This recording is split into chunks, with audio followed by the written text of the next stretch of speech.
Ignition sequence starts.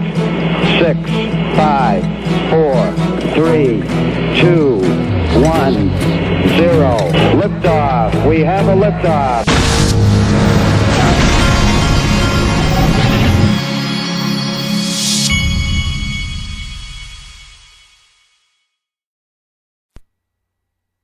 Hey everybody, this is the Digital Asset Investor, and I just poured my afternoon coffee. It's hot here, and this coffee's hot. And today, I had a little there was something that reminded me that we needed to talk.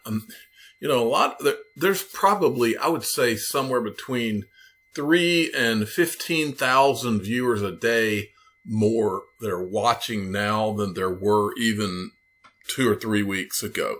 And for that reason, I know that we've got a lot of people that are just now discovering cryptocurrencies and digital assets. And I wanted to show you I wanted to make you understand that for the last 2 years, there's been a lot of things going on that you may not realize with regard to Ripple and XRP. This is not your average, or as Naveen Gupta, who works at Ripple, said, Ripple is not your ordinary company. And I want to take the PetroDollar to show you just one example of some of the things going on. Because look, I believe that all of this was created and it all came about, and it has everything to do with gold, the petrodollar, the IMF, Bretton Woods, all of the things that history where the gold standard came from, and where it all has to do with digital assets. I believe that they were created for this to fix the entire monetary system's problem. That's what I want to do. I wanted to do this video to talk about the petrodollar and show you some of the things that Ripple has been doing over the last 2 years in the Middle East, just to show you what you're dealing with here. This is not an ordinary company. They are here, according to Naveen Gupta, to either put a dent in the universe or go away, and they have not gone away. So what does that mean? All right, but first I want to show you that the markets are taking off. It's at 371 billion, and we have an XRP. Let's see if it's going to cross 8% while I'm talking to you. Maybe it'll do it right here if I can get this to refresh. No, it pulled back a little bit, but it's over 7% anyway. Okay, now I forgot to cover this yesterday. Miguel Vias, he was the head of XRP markets, and now he has taken a position at Link2.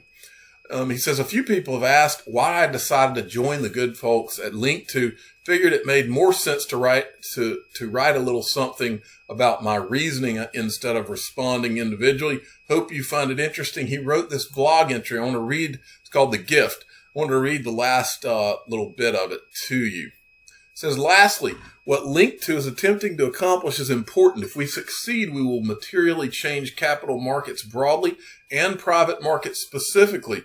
When I first began speaking with Bill about the company, it dawned on me, as it had on him before, that so much wealth is created during the journey of venture-funded private companies, but so few people get to participate in that journey. Private markets often require massive $100,000 to $250,000 minimum investments, and venture capital funds are usually equally out of reach for accredited investors. But it isn't just minimums and lack of access that keeps people from participating. It's also the experience. Transacting in private shares can make you feel as if you've traveled back in time. Unlike technologically forward platforms, private investing lives on the phone, and transactions can take days to confirm and weeks to settle. In short, the current situation is ripe for improvement, significant improvement. So he's going with that Link2 mantra, keep it simple, And I went just out of curiosity, and as of today, Link2 had sold out of their Ripple shares. So if you're wanting Ripple shares, you might want to contact them and see if they are going to have some coming in soon. But congratulations to Miguel Vias. Now, as I showed you the other day, President Trump announces a peace deal between Israel and the United Arab Emirates. He will talk about this right now. Well, thank you very much. This is very important. This is a big event, and I want to just congratulate all. I don't want to play that whole thing, but I just want to reiterate that I believe digital assets are here to prevent wars and to create a situation where countries can trust each other without having to trust each other. I believe that that's what validator, the nodes and all this means. I believe there are going to be nodes spread across the world for some of these digital assets. And this is what is going to allow these countries to be able to do business without having to trust each other. And I think that is extremely significant. Now, let's talk about the petrodollar. First of all, what are petrodollars? Petrodollars are U.S. dollars paid to an oil exporting country for the sale of the commodity. Put simply, the petrodollar system is an exchange of oil for U.S. dollars between countries that buy oil and those that produce it. In other words, the United States was able to work this deal with Saudi Arabia, where basically, if you wanted to buy oil, you had to have U.S. dollars to buy it. That's the way it's been. Here's the history of it right here. The origins of the petrodollar system go back to the Bretton Woods Agreement, which replaced the gold standard with the U.S. dollar as the reserve currency. Under the agreement, the U.S. dollar was pegged to gold, while other global currencies were pegged to the U.S. dollar. But because of massive stagflation, President Nixon announced in 1971 that the greenback would no longer be exchanged for gold to boost economic growth for the United States. I believe this created more or less a time clock. And I believe that the United States knew that at some point they would not be able to be designated as the world reserve currency. I believe that they knew that they would have to have some type of a deal, some type of a sharing agreement. I believe digital assets were created to solve this entire issue. So this is Jim Rickards talking about the petrodollar and kind of giving you some recent events on this isn't a recent, this is from 2014, but he gives a pretty good two or so minute talk about what it is and how it works and what's going on. You ought to be looking a little further down the road. So let me give you some concrete examples of what's happening. One of the big props under the U.S. dollar has been what's called the petrodollar deal. This is something that came out in the mid-1970s, again, a time when the dollar was under attack. And the United States, through Henry Kissinger, said to the Saudi Arabians, look, we will guarantee your security, the continuation of the rule of the House of Saud and the national security of Saudi Arabia, because they were weak militarily and they had I like to say the Middle East is a bad neighborhood, they had a lot of enemies. In exchange, we want you to price oil in dollars. There's no reason why oil has to be priced in dollars. It could be priced in today, euros, back then, Deutschmarks, Swiss francs, Japanese yen, gold. You can price oil a lot of different ways. But they agreed to price it in dollars in exchange for our guarantee of their continued rule and their national security. That deal worked beautifully for 30 years, through the 80s, the 90s, the early 2000s. It really did put a floor under the dollar. But just last December 2013, President Obama reneged on the deal. He engaged in the beginning of détente with Iran, which is a bitter enemy of Saudi Arabia. So the U.S. is now saying to Iran, hey, you're our cop on the beat, you're our best friend in the Middle East. Well, this is a stab in the back to the Saudis. By the way, Saudi sells most of the oil these days to China, not the United States. So how long will it be before Saudi Arabia says, okay, China, we'll take your currency in exchange for oil, or maybe we'll take gold, or China buys gold and gives us gold and we'll send you the oil. But one way or another, the dollar is out of the picture. Again, that hasn't happened yet, but that process is already underway. So this is one of many threats to the reserve currency status of the dollar. And when that status goes away, as I described, you could be back to a world of borderline hyperinflation in the U.S. Okay, now, so he gave a kind of description. And one thing I don't want you to miss. Remember what he was saying about Obama and Iran? Remember when Obama, I think it was like in the middle of the night, flew on, it was like helicopters, I think, like literally $1 billion or a few $1 billion in cash. Or I don't remember the exact figure, but it was at least billions in cash to Iran. Well, let me ask you this question. If Iran is sitting on those billions of dollars that was just handed to them for nothing, what would cause Iran to have to turn those billions of dollars in? What if all of a sudden those US dollars were going to be worthless? What if there was going to be a digital dollar where you had to turn in the US dollars or they become worthless? That would be one way to get that money back from Iran. I'm just saying. Okay. Now let's go a little further into this. I want to show you what's been going on over the last few years with Ripple. Okay. I'll start here. Up is Ripple. Ripple has announced a pilot program that they have described as groundbreaking. The Saudi Arabian Monetary Authority has signed an agreement with Ripple to help banks with the KSA improve their payment infrastructure using xCurrent. This is the first of its kind to be launched by a central bank, but it's not the first central bank to use blockchain technology powered by Ripple. The Bank of England implemented a proof of concept with Ripple in 2017. Customers of the Saudi Arabian Monetary Authority will experience faster, cheaper and more transparent cross-border transactions. Most importantly, this signifies the recognition of financial solutions being implemented by blockchain-based solutions. Deekip Rayal, head of infrastructure innovation at Ripple, said SAMA is leading the charge as the first central bank to provide resources to domestic banks that want to enable instant payments using Ripple. The price of Ripple is currently trading. All right. And then there's this one. This is from Stephen Bull from the DIEP. Listen to this. So to give you some context, in 2016, what we did was we piloted with 12 banks. We said, hey, these 12 banks were based across regions throughout the globe, and they did not have pre-funded relationships with each other. What we did was we gave these 12 banks some XRP and asked them to settle within themselves. And it worked beautifully. But then they came back and said, you know what, this works beautifully, and we would love to adopt it, but we cannot. And precisely the exact reason just you mentioned about Basel's capital requirements, regulatory uncertainty, and so on. So they said that A, it's volatile, B, there are no set of regulations, so we cannot hold those assets in our books. So we actually went back to the drawing board and said, okay, look, how do we change this? Which is why we came up with this product called XRapid.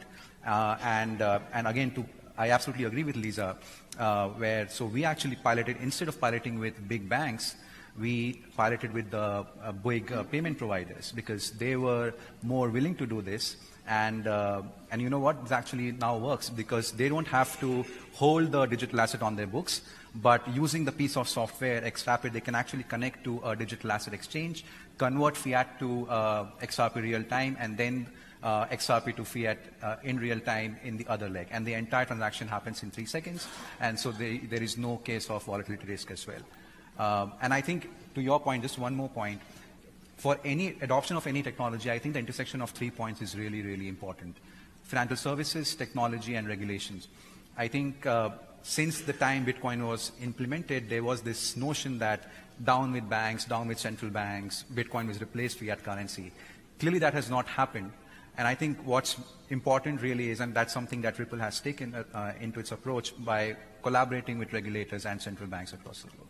I think that's a second. All right. And then there was this one. Same guy. Examples of payment providers using XRP, the digital asset, as a bridge currency, but that is again not live in production.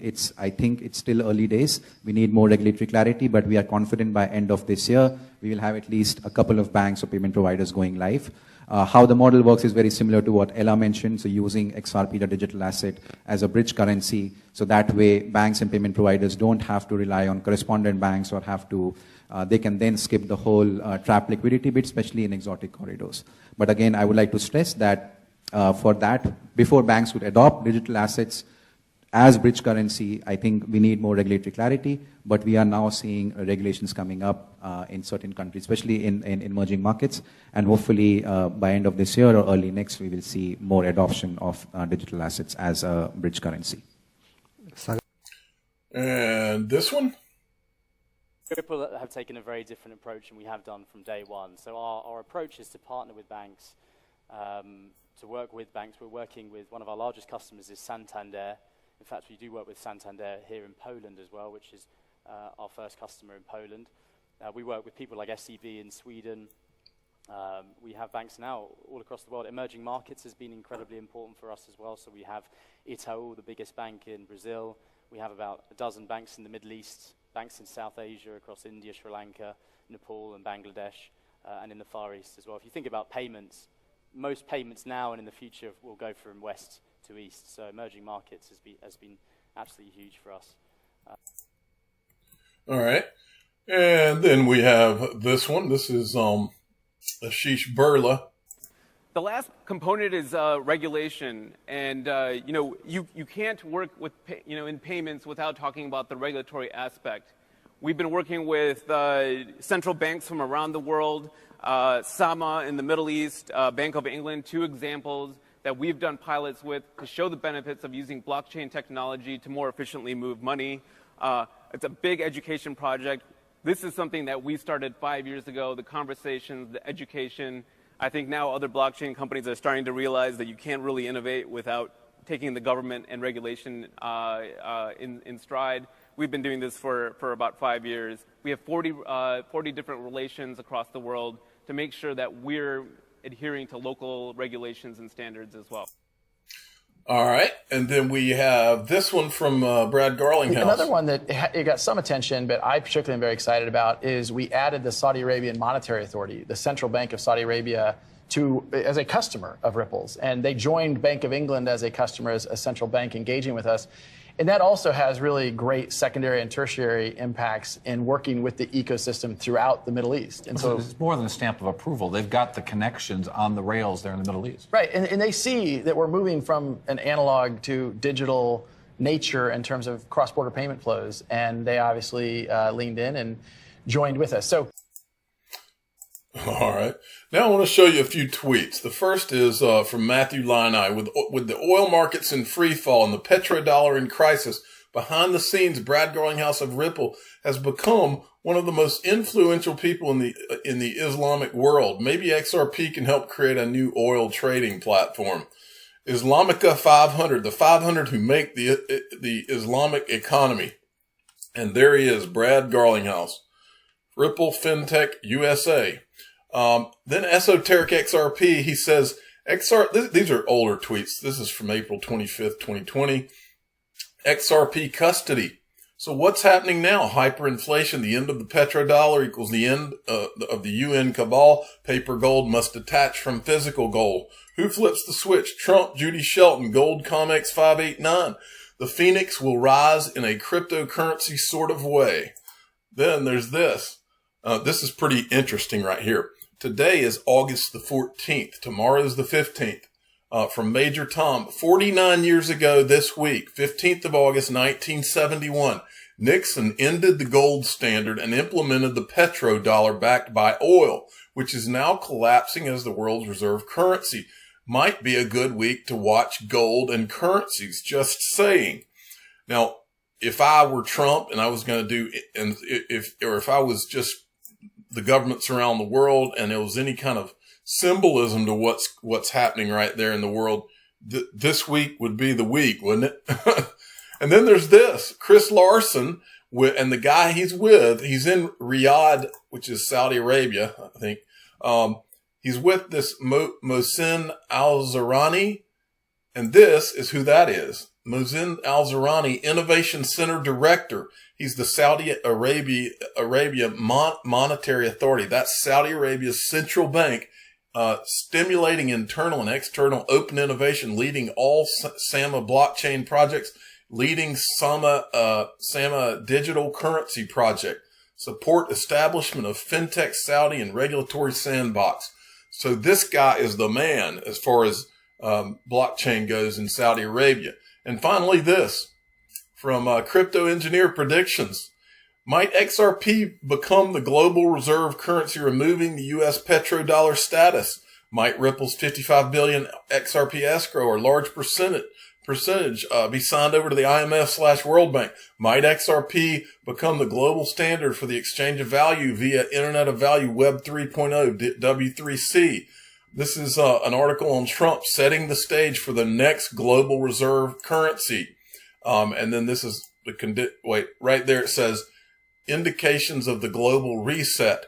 And then finally, this is from Miguel Vias. This is from his own mouth. And he said that he told Brad Combs about a week or two ago that this is still the goal of Ripple. Simple goal of making XRP the world's reserve digital currency. Folks, I'm going to end by repeating what Naveen Gupta said. Ripple is not an ordinary company. They are here to put a dent in the universe or go away. And they are not going away. Now, for those of you who have not, you need to go join the Digital Asset Investor newsletter. It's in the description of every video I do, right at the top. The link's right there. Click it. It's free. And that way you will not have your friends and family making fun of you for not being on the email, on the Digital Asset Investor newsletter list. So go join it now. I'm the Digital Asset Investor. I'm not an investment advisor. This is for entertainment purposes only. Please subscribe, hit the like button, and go do the cool thing and join my Digital Asset Investor newsletter. Thanks for listening. Have a good weekend.